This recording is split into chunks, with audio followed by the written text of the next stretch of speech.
ശ്രീ ജ്യോതികുമാർ, ഇപ്പോൾ sitting M പിയും M L എയും തമ്മിലുള്ള മത്സരമാണ്. അതിൽ തന്നെ സിറ്റിംഗ് എം പിക്ക് 10 വർഷത്തെ കാര്യമാണ് പറയാനുള്ളത്. ഇനിയിപ്പോൾ ഒരു ഹാട്രിക് ലക്ഷ്യമിട്ടാണ് അദ്ദേഹം വരുന്നത്. എം എൽ എ ആണെങ്കിൽ എം മുകേഷ്, അദ്ദേഹത്തിനുമുണ്ട് ഈ കഴിഞ്ഞ ഒരു ടേം, അതിനുശേഷം 2.5 വർഷം കൂടി അദ്ദേഹം പൂർത്തിയാക്കുന്നു. അങ്ങനെ വരുമ്പോൾ ഈ പ്രചാരണ കാലയളവിൽ ഉടനീളം പല വിഷയങ്ങളും വന്നിട്ടുണ്ട് എന്ന് നമുക്കറിയാം.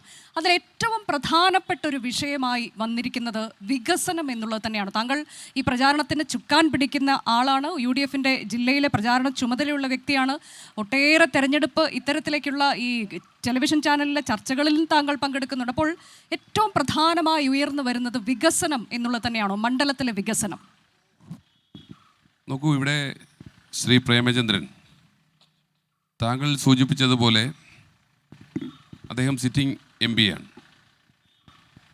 നമുക്കറിയാം, അദ്ദേഹം 1987 ഗ്രാമപഞ്ചായത്ത് അംഗമായി പൊതുരംഗത്തേക്ക് വന്നയാളാണ്, ജനപ്രതിനിധിയായ ആളാണ്. അതിനുശേഷം അദ്ദേഹം ജില്ലാ കൗൺസിൽ മെമ്പറായി, ജില്ലാ പഞ്ചായത്ത് അംഗമായി, അദ്ദേഹം MLA ആയി, മന്ത്രിയായി, ലോക്സഭയിൽ 2 തവണ മത്സരിച്ച് വിജയിച്ചു, രാജ്യസഭയിലേക്ക് ഒരു വട്ടം തിരഞ്ഞെടുക്കപ്പെട്ടു. വീണ്ടും അദ്ദേഹം 2014-ലും 2019-ലും ലോക്സഭയിലേക്ക് തിരഞ്ഞെടുക്കപ്പെട്ടു. അദ്ദേഹത്തെ സംബന്ധിച്ച് ലോക്സഭയിലേക്കുള്ള 5ാമത്തെ മത്സരമാണ്. ഒരു ജനപ്രതിനിധി എങ്ങനെയായിരിക്കണം എന്നതിൻ്റെ ഏറ്റവും ഒടുവിലത്തെ ഉദാഹരണമാണ് ശ്രീ NK പ്രേമചന്ദ്രൻ എന്ന കാര്യത്തിൽ ഒരു തർക്കവും വേണ്ട.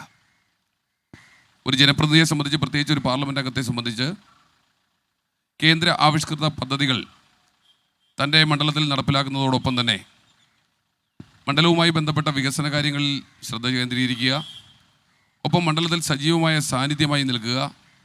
അതിനപ്പുറം ഒരു പാർലമെൻറ്റേറിയൻ എന്ന നിലയിൽ പാർലമെൻറ്റിൽ ഉന്നയിക്കേണ്ട വിഷയങ്ങളെ സംബന്ധിച്ച് വ്യക്തത ഉണ്ടാവുക. ഞാനിവിടെ ഒരു കണക്ക് അവതരിപ്പിക്കാം. ശ്രീ NK പ്രേമചന്ദ്രനെ സംബന്ധിച്ച് അദ്ദേഹം കഴിഞ്ഞ 5 വർഷത്തിനിടയിൽ പാർലമെൻറ്റിൽ ചോദ്യങ്ങൾ ഉന്നയിച്ചിട്ടുള്ളത് 743 തവണയാണ്. അദ്ദേഹത്തെ സംബന്ധിച്ച് ചർച്ചകളിൽ പങ്കെടുത്തിട്ടുള്ളത് 567 തവണയാണ്. ഞാൻ പറഞ്ഞോട്ടെ. അതെ, സ്വകാര്യ ബില്ലുകൾ അവതരിപ്പിച്ചത് 25 തവണയാണ്. ഓർഡിനൻസിനെ എതിർത്ത് സംസാരിച്ചത് 76 തവണയാണ്. ബില്ല് അവതരണത്തെ എതിർത്തുള്ളത് 32 തവണയാണ്. ഭേദഗതികൾ നിർദ്ദേശിച്ചിട്ടുള്ളത് 2679 തവണയാണ്. അങ്ങനെ 4122 തവണ ഇടപെടലുകൾ നടത്തിയ ഒരു MP, അത് തന്നെ ഒരു റെക്കോർഡാണ്. അപ്പോൾ MP എന്ന നിലയിൽ പാർലമെൻറ്റിൽ എങ്ങനെയാണോ ഇടപെടേണ്ടത്, പെരുമാറേണ്ടത് എന്നതിനെ സംബന്ധിച്ച് ഉത്തമ ഉദാഹരണമാണ് ശ്രീ NK പ്രേമചന്ദ്രൻ. മാത്രമല്ല, അദ്ദേഹത്തെ സംബന്ധിച്ച് നിരവധി അവാർഡുകൾ, മികച്ച പാർലമെൻറ്റേറിയനുള്ള നിരവധി അവാർഡുകൾ, 14ഓളം എടുത്തു പറയാവുന്ന അവാർഡുകൾ ഉൾപ്പെടെയുണ്ട്. അദ്ദേഹം സ്പീക്കേഴ്സ് പാനലിൽ ഉൾപ്പെട്ടിട്ടുണ്ട്.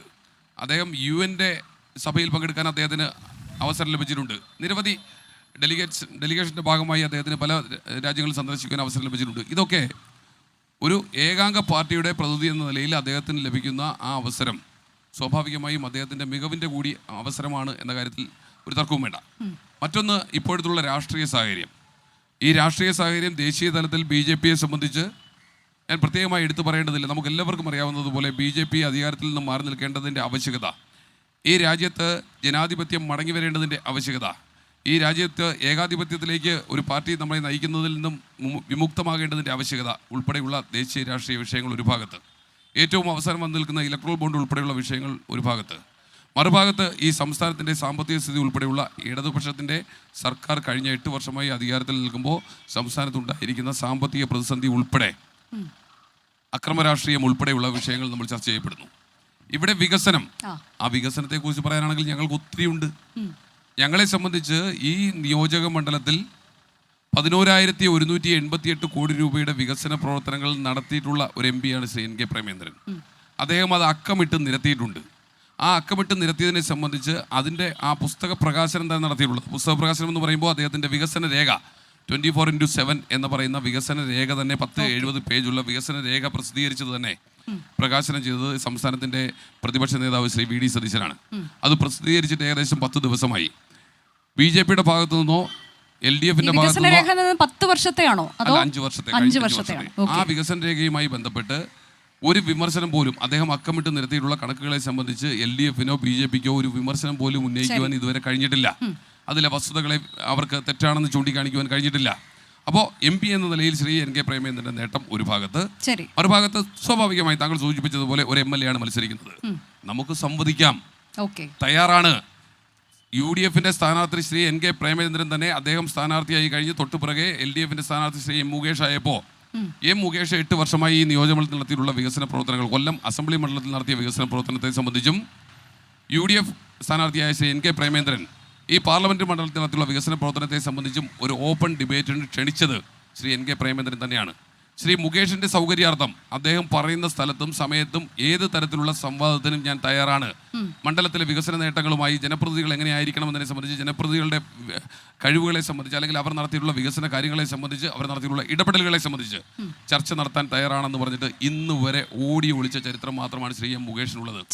അപ്പോൾ അതുകൊണ്ട് തന്നെ ഞങ്ങൾക്ക് തല ഉയർത്തി പിടിച്ചുകൊണ്ട്, നെഞ്ച് വിരിച്ചുകൊണ്ട് തന്നെ ഞങ്ങൾക്ക് ഈ നിയോജകമണ്ഡലത്തിലെ വോട്ടർമാരെ സമീപിക്കാൻ കഴിയും.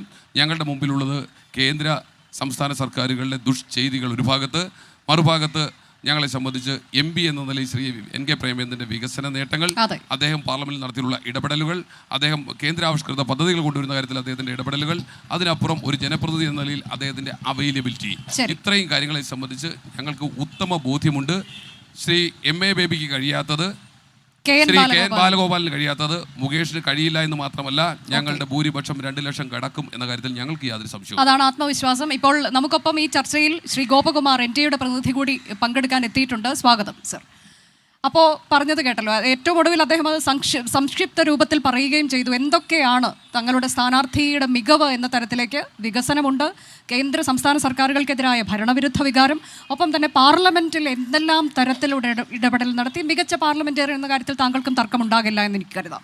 അപ്പോൾ എന്താണ് ഈ പ്രേമചന്ദ്രന് ചെക്ക് വയ്ക്കാൻ M മുകേഷിന് എങ്ങനെ കഴിയും, MA ബേബിക്ക് കഴിയാത്തത്, KN ബാലഗോപാലിന് കഴിയാത്തത്, ഇത് ഇദ്ദേഹത്തിന് എങ്ങനെ കഴിയും? എന്താണ് നിങ്ങളുടെ ആത്മവിശ്വാസം? 3 കാര്യങ്ങളാണ് ഇവിടെ ഉന്നയിക്കപ്പെട്ടത്. അതിലൊന്ന്, പാർലമെൻറ്റിൽ ഒരു MP എന്ന നിലയിൽ മിസ്റ്റർ പ്രേമചന്ദ്രൻ നടത്തിയ പ്രസംഗങ്ങളും പ്രമേയങ്ങളും ചർച്ചകളും ഇതിൻ്റെയൊക്കെ കണക്കാണ് പ്രിയപ്പെട്ട എൻ്റെ സുഹൃത്ത് ഇവിടെ അവതരിപ്പിക്കപ്പെട്ടത്. നിങ്ങൾ മനസ്സിലാക്കപ്പെടേണ്ടത്, രാജ്യം വളരെ വലിയ സങ്കീർണമായ ഘട്ടങ്ങളിലൂടെ കടന്നു പോകുന്ന ഒരു കാലഘട്ടമായിരുന്നു ഈ 10 വർഷം എന്ന് പറയുന്നത്. നാം ഉയർത്തിപ്പിടിച്ച ഭരണഘടന അത് ബലിയർക്കപ്പെടുന്ന സാഹചര്യം, ഇന്ത്യൻ ജനാധിപത്യത്തെയും മതേതരത്വത്തെയും തകർത്തെറിയപ്പെടുന്ന സന്ദർഭങ്ങൾ, ഈ സന്ദർഭങ്ങളിൽ ഒരു MP ഇന്ത്യൻ പാർലമെൻറ്റിൽ സ്വീകരിച്ച സമീപനം എന്ത് എന്ന് രേഖകൾ പരിശോധിക്കുമ്പോൾ വട്ടപൂജ്യമാണ് എന്ന് നമുക്ക് കാണാൻ കഴിയും. ഒരു ഉദാഹരണം തന്നെ ചൂണ്ടിക്കാണിച്ചാൽ, AKG ഇന്ത്യൻ പാർലമെൻറ്റിലെ കേരളത്തിൽ നിന്നുള്ള പ്രതിനിധിയായിരുന്നു. അദ്ദേഹം പ്രതിപക്ഷ നേതാവായിരുന്നു. 75 ജൂൺ 25 നമ്മുടെ രാജ്യത്ത് ജനാധിപത്യം കശാപ്പ് ചെയ്തുകൊണ്ട് ശ്രീമതി ഇന്ദിരാഗാന്ധി അടിയന്തരാവസ്ഥ രാജ്യത്ത് പ്രഖ്യാപിച്ചു. ആ പ്രഖ്യാപിക്കപ്പെട്ട സന്ദർഭത്തിൽ സഖാവ് AKG ഇന്ത്യൻ പാർലമെൻറ്റിൽ നടത്തിയ ഒരു പ്രസംഗമുണ്ട്.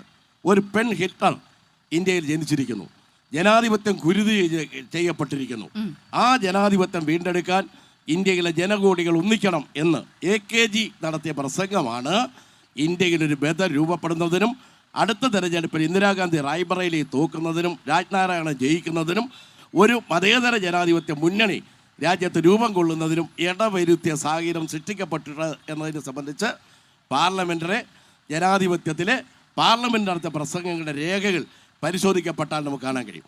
ജനാധിപത്യം കശാപ്പ് ചെയ്യുന്നു പ്രേമചന്ദ്രൻ, അതിനെതിരായി ജനാധിപത്യ സംരക്ഷണത്തിന് വേണ്ടി ഇന്ത്യൻ പാർലമെൻറ്റിൽ നടത്തിയ പ്രസംഗത്തിൻ്റെ നിർണായകമായ 2 വരികൾ മിസ്റ്റർ ജ്യോതികുമാറിന് പറയാൻ കഴിയും.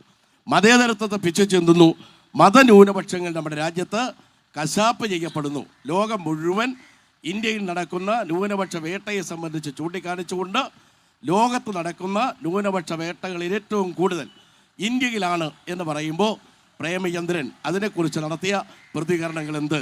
കേരളത്തിൽ നിന്നൊരു MP പോകുമ്പോൾ കേരളത്തിൻ്റെ താല്പര്യങ്ങൾ പ്രധാനമാണ്. ആ താല്പര്യങ്ങൾ ബലിയഴിക്കപ്പെടുന്ന സാഹചര്യങ്ങൾ ഉണ്ടാകുമ്പോൾ ഇന്ത്യൻ പാർലമെൻറ്റിൽ ശബ്ദമുയർത്തി കേരളീയരുടെ താല്പര്യങ്ങൾ സംരക്ഷിക്കാൻ, കേരളത്തിൻ്റെ താല്പര്യങ്ങൾ സംരക്ഷിക്കാൻ അദ്ദേഹം ഒരു ചെറുവിരൽ പോലും അനക്കിയിട്ടില്ല എന്നുള്ളത് യാഥാർത്ഥ്യമായിട്ടുള്ള കാര്യമാണ്. മറ്റൊന്ന് മണ്ഡലത്തിലെ വികസന പ്രവർത്തനങ്ങളാണ്. മണ്ഡലത്തിലെ വികസന പ്രവർത്തനങ്ങളെ സംബന്ധിച്ച് കിടക്കുമ്പോൾ ഉണ്ട്, കേൾക്കുന്നുണ്ട്. വികസന പ്രവർത്തനങ്ങളെ സംബന്ധിച്ച് കിടക്കുമ്പോൾ അദ്ദേഹത്തിൻ്റെ 10 വർഷവും അതിനു മുമ്പ് കോൺഗ്രസ് പ്രതിനിധിയായിരുന്ന മിസ്റ്റർ പീതാംബരക്കുറുപ്പിൻ്റെ 5 വർഷവും നമ്മുടെ ജില്ലയ്ക്ക്, നമ്മുടെ മണ്ഡലത്തിന് വട്ടപൂജ്യമായിരുന്നു എന്നത് പരിശോധിക്കപ്പെട്ടാൽ നമുക്ക് കാണാൻ കഴിയുമെന്നുള്ള. എന്തിന് ഒരു ഉദാഹരണം നമ്മൾ ചോദിച്ചാൽ, പാർവതി മിൽ കൊല്ലം ജനതയുടെ വൈകാരികമായ ഒന്നാണ്. കൊല്ലം പാർവതി മിൽ ബ്രിട്ടീഷ് ഭരണകാലത്തിന് മുമ്പ് തന്നെ ആ കാലത്ത് സ്ഥാപിക്കപ്പെട്ട കൊല്ലം പാർവതി മിൽ, അവിടെയാണ് RSPയുടെ നേതാവായിരുന്ന കൊല്ലം MP ആയിരുന്ന മിസ്റ്റർ സഖാവ് N. ശ്രീകണ്ഠൻ നായർ ആ തൊഴിലാളികളെ 2000 തൊഴിലാളികൾ പണിയെടുത്തുകൊണ്ടിരുന്ന അവിടെ തൊഴിലാളികളുടെ താല്പര്യങ്ങൾ വെളിയടിച്ചപ്പോൾ ഐതിഹാസിക പോരാട്ടങ്ങൾ നടത്തി. ആ പോരാട്ടത്തിൻ്റെ ഭാഗമായി ശ്രീകണ്ഠൻ നായർ ഉൾപ്പെടെയുള്ളവരെ അറസ്റ്റ് ചെയ്തു.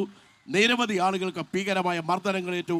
ആ മർദ്ദനങ്ങളുടെ സ്മരണ പുതുക്കുന്ന ദിനങ്ങളാണ് ഇടവം 11, 12 ഇപ്പോഴും RSP ആചരിക്കുന്ന ദിനമാണ്. ശ്രീകണ്ഠൻ നായർ പ്രസിഡൻ്റായിരുന്ന പാർവതി മില്ലിൻ്റെ UTUCയുടെ പ്രസിഡന്റ് മിസ്റ്റർ പ്രേമേന്ദ്രനാണ്. അദ്ദേഹം MP ആയി കാലുകുത്തിയതിന് ശേഷം ഈ 2000 തൊഴിലാളികൾക്ക് ഒരു ദിവസം പോലും സൈറൻ അടിക്കുന്നത് കേട്ടുണർന്ന് പണി കൊടുക്കാൻ കഴിഞ്ഞില്ലെന്ന് മാത്രമല്ല അടച്ചുപൂട്ടപ്പെട്ട് വഴിയാധാരമാക്കി മാറ്റിയതാണോ വികസനത്തിൻ്റെ നേട്ടമെന്ന് പറയുന്നത്? കൊല്ലം എന്ന് പറഞ്ഞാൽ കശുവണ്ടിയുടെ നാടാണ്. കശുവണ്ടി വിദേശത്ത് നിന്ന് ഇറക്കുമതി ചെയ്യുകയാണ്. ആ ഇറക്കുമതി ചെയ്യുന്ന കശുവണ്ടിയുടെ നേർക്ക് 12% നികുതി കേന്ദ്രം കൊണ്ടുവന്നപ്പോൾ പ്രേമേന്ദ്രൻ കൈയടിച്ച് പാസ്സാക്കി. ഇങ്ങോട്ട് ആവശ്യം പോലെ കശുവണ്ടി പരിപ്പ് ഇറക്കുമതി ചെയ്യാനുള്ള നയം കേന്ദ്രം സ്വീകരിച്ചപ്പോൾ അതിനും MP കുഴലൂത്ത് നടത്തി. അത് കശുവണ്ടി വ്യവസായം ഈ പാർവതി മില്ലിനെ പോലെ തന്നെ തകർന്നെറിയുന്നതിന് കാരണമായി. ഇതൊക്കെയാണോ വികസന നേട്ടമെന്ന് പറയുന്നത്? പ്രിയപ്പെട്ട ഇടതുപക്ഷ സ്ഥാനാർത്ഥി 7.5 വർഷക്കാലമായി സഖാവ് മുകേഷ് കൊല്ലത്തിൻ്റെ MP ആണ്, MLA ആണ്. അദ്ദേഹം പറഞ്ഞു, ഞങ്ങളുടെ വികസന പ്രവർത്തനങ്ങൾ, MLA നടത്തിയ വികസന പ്രവർത്തനങ്ങൾ ഞാൻ തൊട്ട് കളിക്കാം, വണ്ടിക്കൂലി നൽകേണ്ട, എൻ്റെ വണ്ടിക്കകത്ത് ഞാൻ പെട്രോൾ അടിച്ച്, ഞാൻ ഡീസൽ അടിച്ച്, ആർക്കെങ്കിലും സംശയം ഉണ്ടെങ്കിൽ കയറൂ, ഞാൻ തൊട്ട് കാണിക്കാം. ഇതുവരെ പ്രേമേന്ദ്രനോ UDFിലെ ഒരാളോ മുകേഷിന്റെ പ്രഖ്യാപനങ്ങൾ ഏറ്റെടുത്ത് അദ്ദേഹം പറഞ്ഞ പോലെ വികസന രേഖ മുന്നോട്ട് വെച്ചൊരു ബുക്കുണ്ടല്ലോ, ആ രേഖ മുന്നോട്ട് വെച്ചിട്ട് ഒരു സംവാദത്തിന് വെല്ലുവിളിച്ചു. അതിന് തയ്യാറായോ മുകേഷ്? വികസന രേഖ സഖാവ് മുകേഷിന്റെ പുറത്തിറക്കിയിട്ടുണ്ട്. ആ വികസന രേഖയും ഇവിടെ ഇറക്കിയിരിക്കുന്ന 7 അസംബ്ലി മണ്ഡലങ്ങൾ ചേരുന്നിടത്ത് MPയും തമ്മിൽ നടപ്പിലാക്കിയിട്ടുള്ള വികസനങ്ങളിൽ ഏതാണ് കൊല്ലം ജില്ലയ്ക്ക് പ്രയോജനകരമായിട്ടുള്ളത് എന്നതിനെ സംബന്ധിച്ച് ഇവിടെ വെച്ച് പരസ്യമായൊരു സംവാദത്തിന് മിസ്റ്റർ ചാമക്കാല തയ്യാറുണ്ടെങ്കിൽ വെല്ലുവിളിക്കുന്നു, ഞങ്ങളതിന് തയ്യാറാണ്. അല്ല, അതിന് സ്ഥാനാർത്ഥി തന്നെ മറുസ്ഥാനാർത്ഥിയെ വെല്ലുവിളിച്ചല്ലോ, ഒരു സംവാദത്തിന് തയ്യാറാണോ എന്ന് ചോദിച്ചുകൊണ്ട്. അപ്പോൾ അതെന്തുകൊണ്ട് ഏറ്റെടുക്കുന്നില്ല? ഈ സ്ഥാനാർത്ഥി, ഇടതുപക്ഷത്തിന്റെ സ്ഥാനാർത്ഥി സഖാവ് M. മുകേഷ് ഇന്ന് സ്വീകരണ കേന്ദ്രത്തിൽ നിന്നാണ് ഞാൻ ഇങ്ങോട്ട് വരുന്നത്. അദ്ദേഹം അന്ന് മുതൽ ഇന്ന് വരെ നടക്കുന്ന എല്ലാ സ്വീകരണ യോഗത്തിലും പറയുന്നത് വികസനം ഞാൻ തൊട്ട് കാണിക്കാം, പ്രേമേന്ദ്ര തയ്യാറുണ്ടോ, അങ്ങേക്ക് സമയമില്ലെങ്കിൽ ഒരു അനുയായിയെ വിടൂ എന്ന് പറഞ്ഞിട്ട് ആ വെല്ലുവിളി ഏറ്റെടുത്തിട്ടില്ല. ഇപ്പം 24 നാളെ വരാമെങ്കിലും മറ്റന്നാ വന്നാലും അദ്ദേഹത്തിന്റെ വെല്ലുവിളി ഏറ്റെടുക്കാൻ ഇടതുപക്ഷം തയ്യാറാണ്. ശരി, അപ്പോൾ ഇദ്ദേഹം പറഞ്ഞ ജ്യോതികുമാർ ചാമക്കാല പറഞ്ഞതിന് ഘടകവിരുദ്ധമായി ചില കാര്യങ്ങൾ, അത് ഞാൻ മറുപടിയിലേക്ക് എത്താം.